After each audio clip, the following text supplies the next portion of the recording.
Hey man, do you know what is this? Yes, gentrification. Right, and do you know how they're fighting it?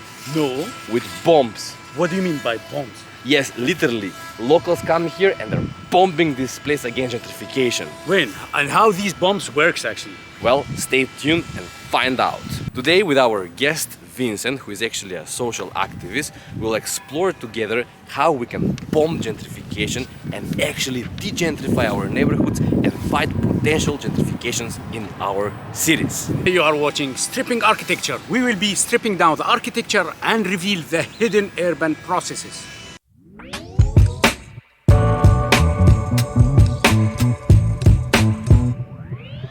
What's up, man? I sniff some gentrification in the area. We're stopping it. We're building a park. A park in such a prime location. This story is a golden story. We have to go through it with our friend Vincent. Yeah, Vincent, please tell us a little bit about the history of this prime location right close by to the downtown of Brussels. So this used to be an industrial site. There used to be Cowboy, which is a factory. They broke it all down and then it became this abandoned terrain about a year ago. Then it was planned that 133 luxury apartments were going to be built here like now. The thing that happened is this project was stalled and like put on break because the sidewall, the quay of the canal, was declared unstable, not safe anymore because there's been literally these cracks, which you can still see actually now. This whole big project was put on pause because of all of this. What happened next is we jumped on this because we knew this is probably going to take a while. If it's going to be a few months or a year, like they said, or 3 years, we jumped on this and we were like, let's make a park. Interesting. So wait, the entire construction site was put in pause because of problem in the canal and you jumped all of a sudden out of the blue to this side? How come? Like you were walking around or you spotted the space or you were talking with some friends or locals? Yeah, good question. I think already a few months before, they used this terrain for Car-Free Sunday. They made a beach. But there was this affiche like back, I think September, August, there was just like the beach of Molenbeek. So we knew about this terrain. And I think a few friends of ours had this thing of like, how can you do illegal or anarchist tree plantings in the city? Interesting. And then when we found out about the key reparations and this whole thing being paused for like at least a year, we were like, okay, let's just do this. So it's an empty terrain. After the beach, you thought of taking it for what? Doing a piscine, a swimming pool, or plant it with what? Swimming pool is something else I can talk about actually, but now we wanted to plant stuff. So what we did is, because you have all these like barrières, these little like metal frames as well, we had one action, which I think was in January already, that we threw seed bombs. So we clay that was given to us in the sand, so we mixed these grains and we started throwing them over the fence. That was the first thing that happened. So after the bombs, like the plants, well, we see here there is like some sort of organized park in a way. Yeah. Vernacular. Yeah. Some people wanted to keep this thing of, we need public spaces in Molenbeek, in like this densely populated city center of Brussels. Some people wanted to keep as La Plage, the beach. I and some others, everyone has their own thing. We were like, I think we need green spaces and parks. What happened with the seed bombs and the plantations we did, actually stuff started growing. So we were like, this is actually becoming this green space and it's actually becoming park. So afterwards, we started to refer to this as the beach / the park. And slowly, everything there actually in the back started growing sort of like out of its own. And stuff here, we actually planted with compost from the Liverpool Street. We had these like little islands of compost. We started planting things with grains and seeds that were given to us. And then this thing sort of became, I think, the property. It's quite interesting to think about like a hybrid public space, half like beach, half park, half even wild. Like because there was remember there was at some point a banner with different species and fauna and flora. Yeah. It's really, so you work on multiple levels in a way. It's true that it actually did touch on different sort of fields.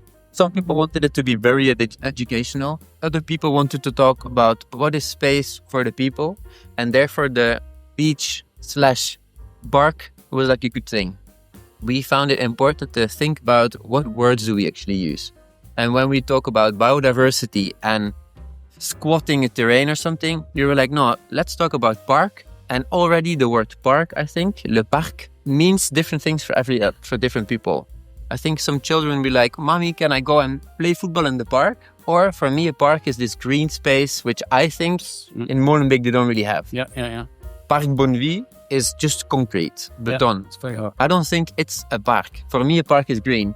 So we were like, oh, let's touch on this as well. The other thing you mentioned was this thing of like, it's true, like it's actually, these are the remnants, but it's almost gone. We did find out more and more different plants started to grow. There was these couple of geese that stayed here, all these like little birds and stuff. And then people were talking of, how can we make this into like this tiny nature reserve? How can we then protect it like ecologically? Ecologically. This. Huh? How can we protect this? So in another way, like in another aspect or something, this could be like an actual thing, which is important for Brussels in the future. It's very interesting. Actually, never thought about such like a place in a very heavy, dense urban area, surrounded by traffic and close to the city center, that the nature and the fauna and flora will kind of grow up and resurrect them. So you use it sometimes to sensibilize, like to explain to people, or like or it just came randomly, like without any pre-planned. Yeah. A bit of both. Yeah. Sometimes as it sort of grew bigger, this thing of like, we tried to work with La Rue, with Neighborhood House Bonnevie, Local association. Yeah, there's Maison Culturelle, these like different associations in the area. We worked with the neighbors. We worked with passers-by, people that were like passing by. This thing grew, and some people wanted the next action to be more rigid and actually planned and scheduled. Other people was like, oh, let's do something freestyle. And we're like, I'll take coffee this Friday. Who comes? Then it was, let's do a barbecue. And then people here from La Fonderie, there's this kitchen now. They were like, oh, we have so much récup, like leftover food. Let's actually just do something. We make food for 50 people. We were like, okay, on Friday it's going to be sunny. Let's jump on this. And this is literally how it worked. So it was very flexible, but because of this network of organizations and people that knew other people, I'm in these groups of Molenbeek urban city gardens. Stuff like this goes super easy. A lot of people were involved. Interesting. So far, we heard a lot about local associations, locals. Yeah. Some Brussels lost people who come around. But what about the municipality / the developer? Yeah.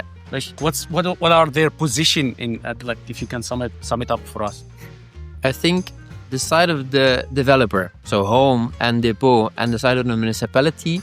I think from our side, we've at least for sure at the beginning, we tried to sort of keep them out a bit. We were like on this thing of, are we doing something illegal? What are we actually doing? Sometimes the fence was open, sometimes not. And we organized something for the people, but we tried to be really careful. So we didn't actually call them and contact them. For a permit. Yeah. At one point, people from the municipality came by. Sometimes I think more out of personal interest than sort of like wearing their cap of, oh yeah, we work for the municipality. We never actually asked permission. Also because we actually thought we never did something wrong. We planted flowers and plants. Nothing has been damaged. And we all just opened it up for the people.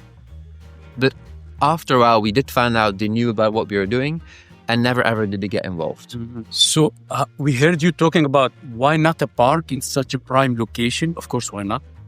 But in order to get like to work and concrete like steps, you have at least to get like in contact and kind of negotiation with the owner and developers, plus to engage the municipality by mobilizing the local associations and people to kind of start bargaining. Are we going to keep it a park? Are we going to buy it? Are we going to give us a chunk of land to make it? Do you have any plans for because it's been a year almost. It's been a year. And it's nice to build on this year, which was very successful, to push further. And It's true. It's been 1 year now, and I think just recently, literally this part over there, they also smashed down and abolished the hangar, and we do think they're gonna take up the works. What do we want to negotiate? Good question. It's this thing of like, what are we planning on doing? Not much yet, because we don't really know whether they're gonna bring bulldozers in 2 weeks or it's 7 months from now. So I think for everyone being involved in this, it's this big question. When and how do we do something? What do we want to organize? I think if there's a consultation, so because we do write and speak about this, if the municipality, for example, would actually try and contact us, I think a lot of people would say, we kind of know this has been sold, it's been signed, and the apartment blocks are coming. The thing is like, what could we keep? If this is going to be apartment blocks and this, do we actually try and keep the park bit at the end? Do we try and keep this green? Because there's actually like a public street, so already going to get rid of the street, I don't know. Can we keep something, I think we found out that like in the inside, it's been signed and designed that the inside of the apartment blocks will have like their own actual garden, which is not accessible or to be seen when walking through the street. Stuff like this, at least I think, is something. Open it up, make it like a fence with people you could already like see there's some green space, but I'd be like, no, actually include a bit of the park, make it for the people that live here, make it for the people that walk past, or even like keep the sort of gateway thing, which I think the park has become in recent days, so people can go through the apartment blocks in green. And maybe that's like an in-between thing. It's definitely not going to be enough, because a lot of people just want public infrastructure and a green space, but maybe it's something.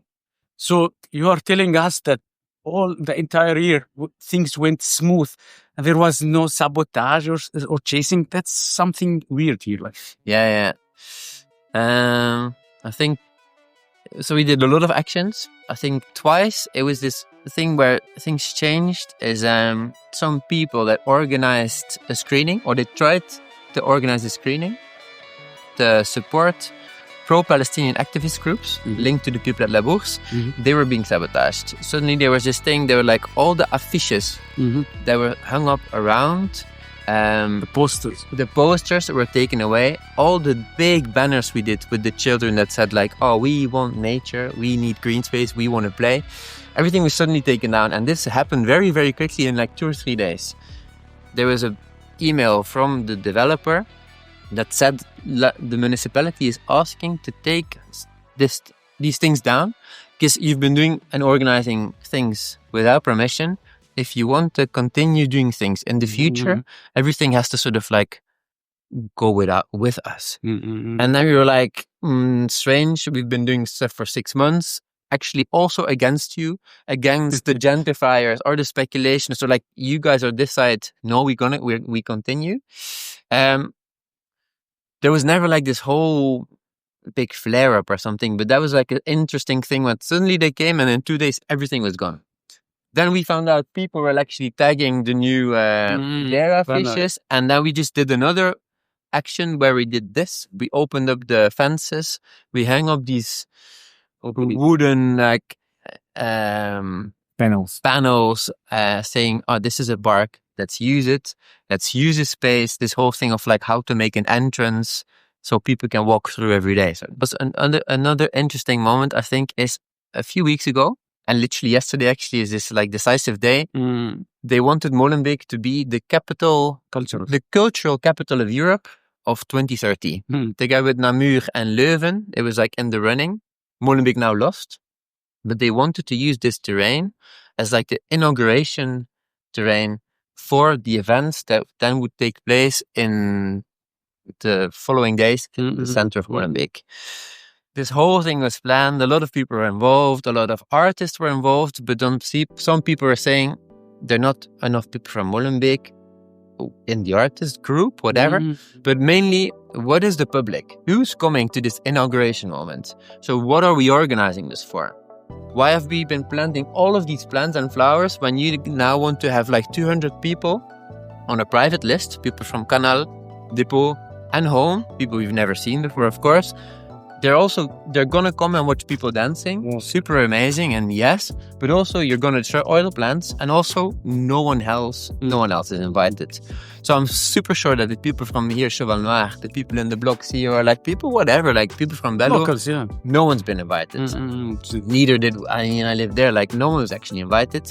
That was this weird thing. We hung up this big banner of like against the gentrification of Molenbeek, which we then transformed in Molenbeek, capital of Europe of gentrification 2030. And I think there was like this Spain, whatever, like this sort of like and you the good spot. Yeah, it was a good spot. And yeah, then was this whole thing of fuck, why'd you do this? This is not what we agreed upon. We did come and talk with you guys, and we were like, it's true, but like, what is this thing of you come once, ask for a local participation, we give some ideas, and as always, then they sort of like back out.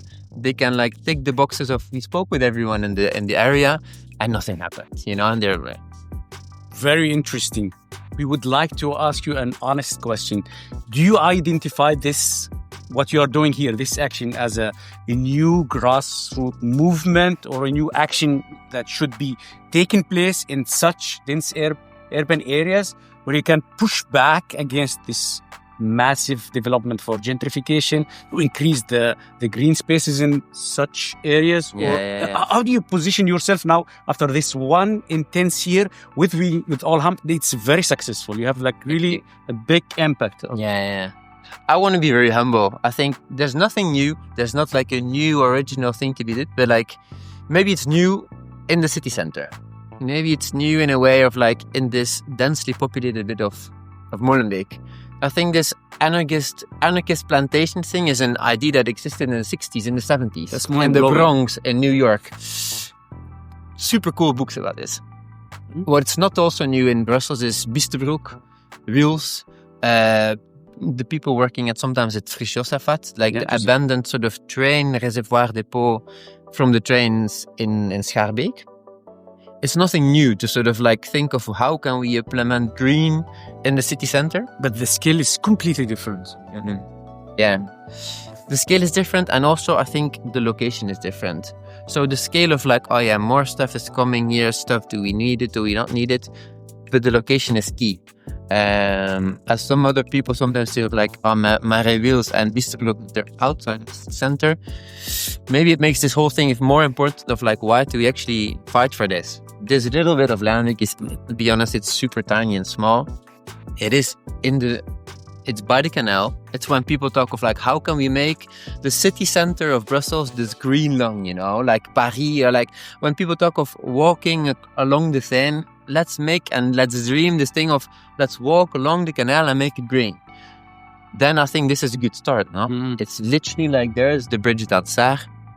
This could be something, and therefore maybe it's something like worth fighting for, and also for the municipality and even like the region of Brussels to like acknowledge it and start from here and connect it with the big side there of Tour and Taxis, connect it with Saint-Hélène and make a whole green side of the canal, So when this started to be this thing of like some small local actions, some people, 25, 35 people, when we made this passageway, sort to say, for example, we made it bigger, and other organizations in Brussels picked up on this.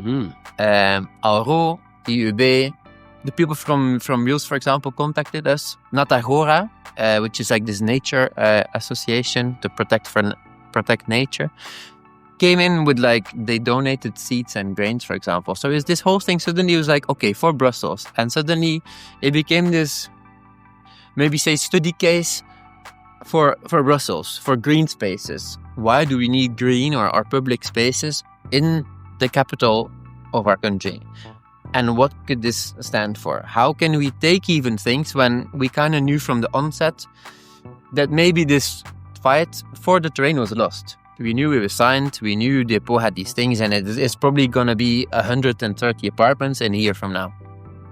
I think what was really nice and which was always positive from the beginning was this idea of let's do something, let's talk about green spaces, let's talk about how this is healthy, how for a child it means this, whereas for a mom or for like an older person it means this. on like a mental side as well. How can we take this fight and how can we make it, maybe bring it elsewhere?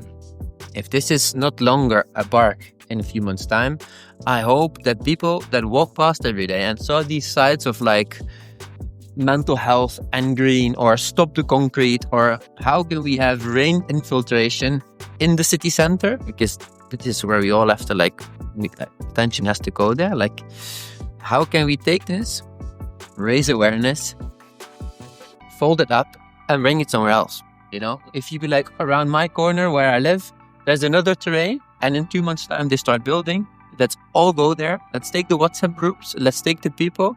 Let's even like take out the plants, maybe, I don't know, like, and just plant them over there. And then we talk with more people out about green spaces and public spaces and the need for infrastructure and sitting benches and whatever, you know. I think it's a positive thing this is just going to continue. The idea is there. Wait, we think in stripping architecture, it's never late. Have you ever thought of launching a campaign of buying the terrain? Imagine that everyone in Brussels citizen pay €1 or 5 euros. You get the money for the terrain. Yeah. Or it's too ambitious. I think it's, in a way, a really great idea. At the other side, where we are now in Molenbeek, it's like this thing in Marolle, Jude, about the square there, where they in the city center, where they bought the bricks. I think it's a great idea to collectively buy this. At the same time, I think knowing the realities of all people that live here, it's a poor area. Saint-Jos, Anderlecht, Molenbeek, there's a lot of families that struggle. I think I'd rather sort of keep manifesting, keep shouting for political power and courage to actually see those people, see what the realities are like. And then be like, instead of us all chipping in the zero, which is not a lot, for other people €1 is a lot, then I think we shouldn't have to buy this. I think there's this huge need. I think you can say so much about diversity loss, climate change, the plans of Europe for every country by 2030, you know? There's so much stuff that needs to happen. And I would love to buy this with you and all of these people, but at the same time I'm like, no, it's already clear enough and it's already late. I don't think the people here have to chip in with their euros. I think there has to be some clever people, and I know they're really there, to think stuff through and be like, we have to buy this for them and not for the 70 people that live here. We have to like live this, and it could be a set example as well of like, finally someone had political courage to like protect this area, to have this green space in the city center, and let it be like this domino effect of stuff is happening in other countries as well. It doesn't have to come from the people always. So this was a very nice interview. Thank you very much, Vincent, for this. And from here we can extract a lot of knowledges. Like, for example, the municipality could have been a little bit more involved and help the local initiatives. Then we have to be careful what kind of dictionary or terminology we use when we strive to fight gentrification. Third, the developer should be more transparent with their construction dynamics. They should let local initiatives know what's going on. They were left in the dark over here. And finally, in these gentrification struggles, it's very nice to amplify these kind of cases and to use them as a study cases. Take all the knowledge, take all the energy, the momentum, the people, and transfer it to another location and continue learning about how we can fight gentrification. And finally, as always, we're going to present one reflection sketch. As you can see on this sketch over here, there is a big giant sand monster.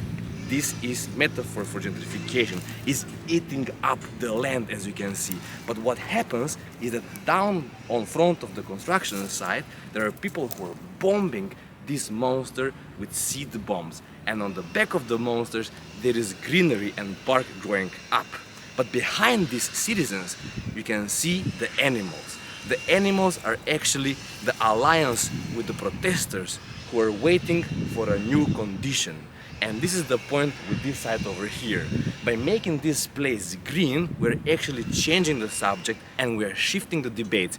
Instead of talking about the buildings, we're talking about nature, and we have new players in the game. We have animals, biodiversity, flora and fauna.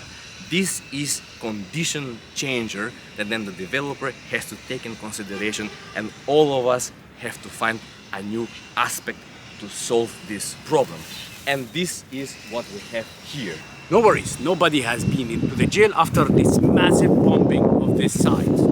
And don't forget, let us know in the comment section if you know any other similar case to this. Inspire us, let's learn together, buy our books, become our patron, keep collecting the cards of City Secrets deck, and stay tuned and subscribe, and we love you. And let's bomb gentrification. Gentrification.